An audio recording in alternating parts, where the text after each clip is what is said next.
If you've been wanting to buy an M4 iMac for video editing, I have several recommendations for you at different price points to help you save money and get the best bang for your buck. Hey, my name is Matt Johnson, and to save you time, I've linked to all of my recommendations in the description for you, plus some mice, keyboards, and external SSDs that I recommend, etc., because I respect your time.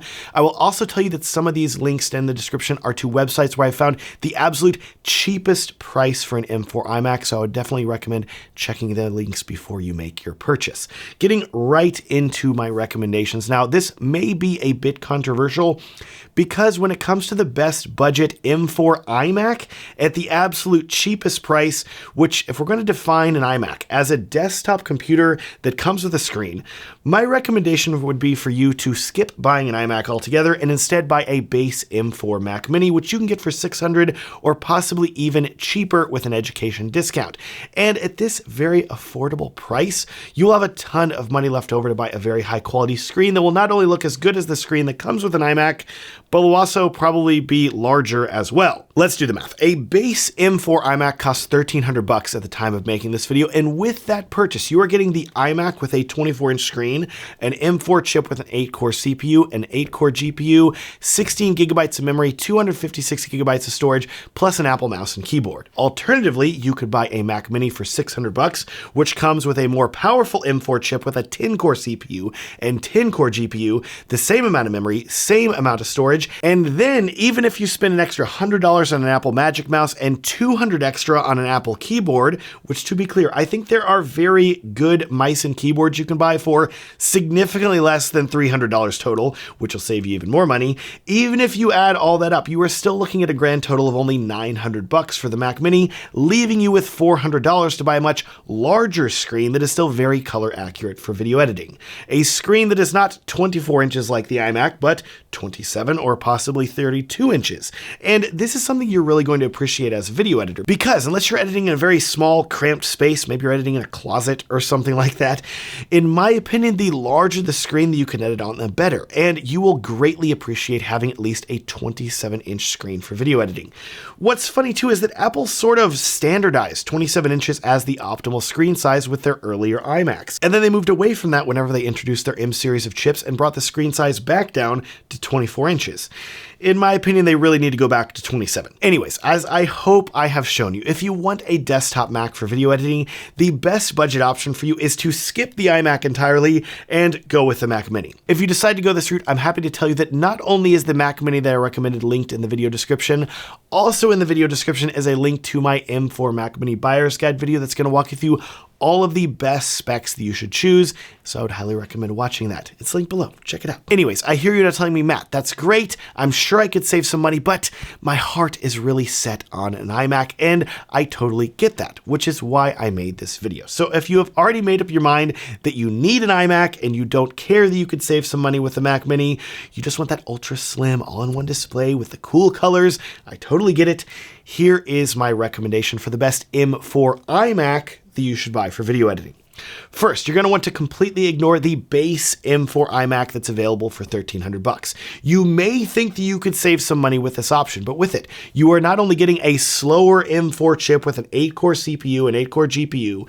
In addition, if you want an Ethernet port, that's going to cost you an extra $30. And arguably, most importantly for you as a video editor, this base model of iMac only comes with 2 high-speed Thunderbolt 4 ports. All the other ports are a slower USB. And as you can see, Apple has really removed a lot of the features for this iMac to hit this $1,300 price point. So instead, my recommendation for you, if you want a capable video editing iMac, go for the $1,500 upgraded option that comes with a faster chip, with a 10-core CPU and 10-core GPU, 10 gigs of memory, a 256 gig SSD, plus you also get Ethernet, and 4 full-speed Thunderbolt ports included, making this iMac a real no-brainer of a purchase if that is the style of computer that you want. Of course, if you will allow me to go back to my argument for you buying an M4 Mac Mini for just a moment, I do want you to be aware that for only $1,400, you could also get a dramatically more powerful Mac Mini with an M4 Pro chip inside that will be significantly faster for video editing. But that said, that Mac Mini does not come with a screen, mouse, or keyboard, so you'll probably end up spending more than the $1,500 cost for the iMac. Just keep that in mind, please. and watch my Mac Mini Buyer's Guide if you are intrigued. Otherwise, from a performance perspective, I think you're still going to be really happy with this iMac for video editing, as it will have enough memory and processor speed for 4K video editing. Just keep in mind that it only has a 256GB SSD, and while you could upgrade this to 512GB if you wanted to, my recommendation would be to instead invest in an external SSD and edit all of your footage from that drive, because you can get one for significantly cheaper than the $200 that Apple charges to upgrade the SSD to 512GB. I will link to external SSDs that I recommend down in the video description. Apple also offers the option for you to upgrade this iMac to have a nano texture glass display, which reduces the majority of reflections for $200, but whether you choose this upgrade or not is really going to depend on where you are editing.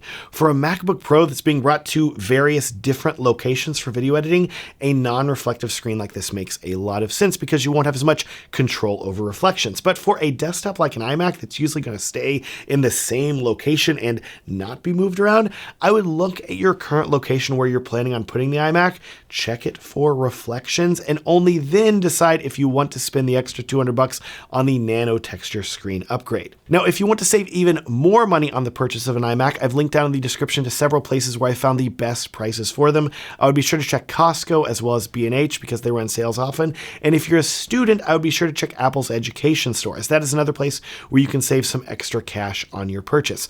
Also, if you happen to live near a Micro Center store, they are very competitive with their pricing as well and are definitely worth checking out. Lastly, one final warning for you. If you are starting to spend even more money on upgrades, so you're going from $1,500 up to $1,700 or getting closer to $2,000, I would hold up on the iMac also, because once you're getting close to $2,000, you can also look at an older M2 Max Mac Studio, which doesn't have a screen, but it's still a desktop, and it is going to be incredibly powerful for that price, dramatically more so than the iMac. So keep that in mind. Now, what about accessories? Yes, the iMac does come with a mouse and keyboard, but if you want alternative options, because I know that the Apple mouse is a bit polarizing, let's say, I will link down in the description to budget keyboards and mice to keep your price as low as possible, as well as some upgraded options that are my personal favorites for you to check out.